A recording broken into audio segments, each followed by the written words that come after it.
প্রিয় দর্শক, আসসালামু আলাইকুম। আপনারা জানেন, গতকালকে একটি ভিডিও করেছি আমি আগাম বন্যার জন্য। আজকে দেখুন,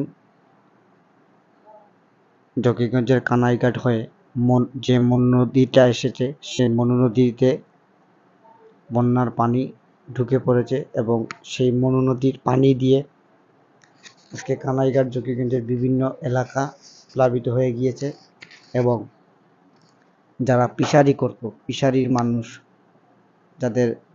যারা মাছ ফিশারি রয়েছে, তাদের সেই ফিশারিগুলি ডুবে গেছে এবং তাদের ফিশারি থেকে মাছগুলি বের হয়ে গিয়েছে দর্শক। তাছাড়া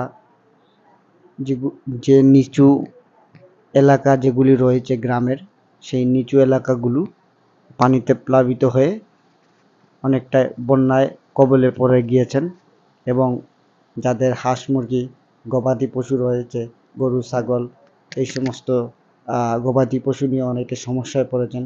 তারা চিন্তা করছে যে যদি আরেকটু পানি বাড়ে বা বন্যা আরও ভয়াবহ রূপ করে, তাহলে এই গবাদি পশু নিয়ে তারা কোথায় যাবে, সেটা নিয়ে তারা চিন্তিত রয়েছে। তাছাড়া আপনারা জানেন যে বৃষ্টিপাতের যে হার, এটা অনেক বৃদ্ধি পেয়েছে এবং আপনারা আরও জানেন যে ইন্ডিয়া থেকে যে পানিটা আসছে, ইন্ডিয়ায় অত্যন্ত ভারী বর্ষণ বৃষ্টি হচ্ছে, যার কারণে তাদের দেশ থেকেও এই পানিগুলি আমাদের দেশে আসছে, তাদের ওখানেও তলিয়ে যাচ্ছে। বিধায় আমাদের বাংলাদেশের ভিতরেও এই বন্যার পানিটা ঢুকে যাচ্ছে। আমরা যতটুকু খবর পেয়েছি, আজকে অথবা আগামীকালকে রাত্রেও এই পানি আরও বৃদ্ধি পেতে পারে। অনেক আমরা অতটুকু জানতে পেরেছি যে বিপদসীমার উপর দিয়েও এই পানিটি প্রবাহিত হতে পারে। তাছাড়াও যে সুনামগঞ্জ, ছাতক এবং কি দোয়ারা, ওই সমস্ত এলাকায় আপনার বন্যার পানি বৃদ্ধি পাচ্ছে। এছাড়াও আমাদের কুশিয়ারা, সুরমার পানিও খুবই বৃদ্ধি পাচ্ছে দর্শক। আপনারা আরও একটু খেয়াল করবেন যে আজকে কানাইঘাটে যে পানিটা বৃদ্ধি পেয়েছে, তার জন্য কিন্তু অনেকেই মানে সমস্যায় পড়ে গিয়েছে। তারা এখন বর্তমানে চিন্তিত রয়েছেন যে আরও যদি পানি বাড়ে তাহলে তারা কি করবে।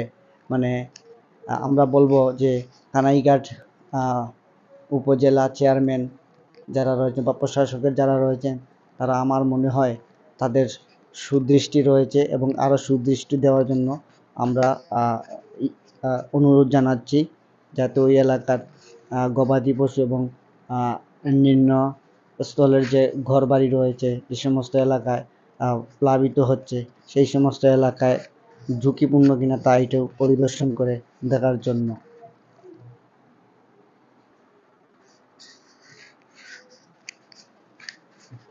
এটি একটি চুইস গেটের মতো। দেখুন এখানে পানির কত মিটার বৃদ্ধি হচ্ছে, এটা কিন্তু আবার দেখা যাচ্ছে। সেটা আপনারা একটু খেয়াল করে দেখুন।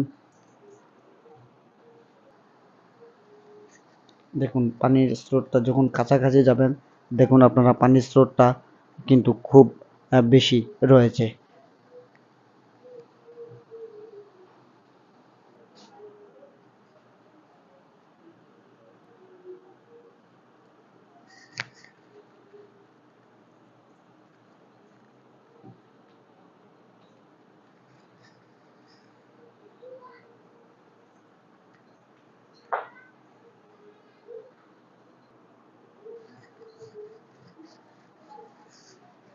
দেখুন দর্শক, কিভাবে পানিটি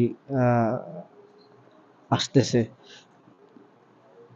যাদের ছোট ছোট বাচ্চা আছে, আপনারা এটাকে একটু খেয়াল দিবেন এবং কি নজর দিবেন, আপনারা যাতে বাচ্চাগুলো এই পানির কাছাকাছি না যেতে পারে এবং কি আপনাদের গ্রামের ভিতরে যেমন পানি ঢুকে গেলে আপনাদের ঘর বাড়িতে, যাতে বাচ্চাদের প্রতি একটু খেয়াল রাখবেন আপনারা।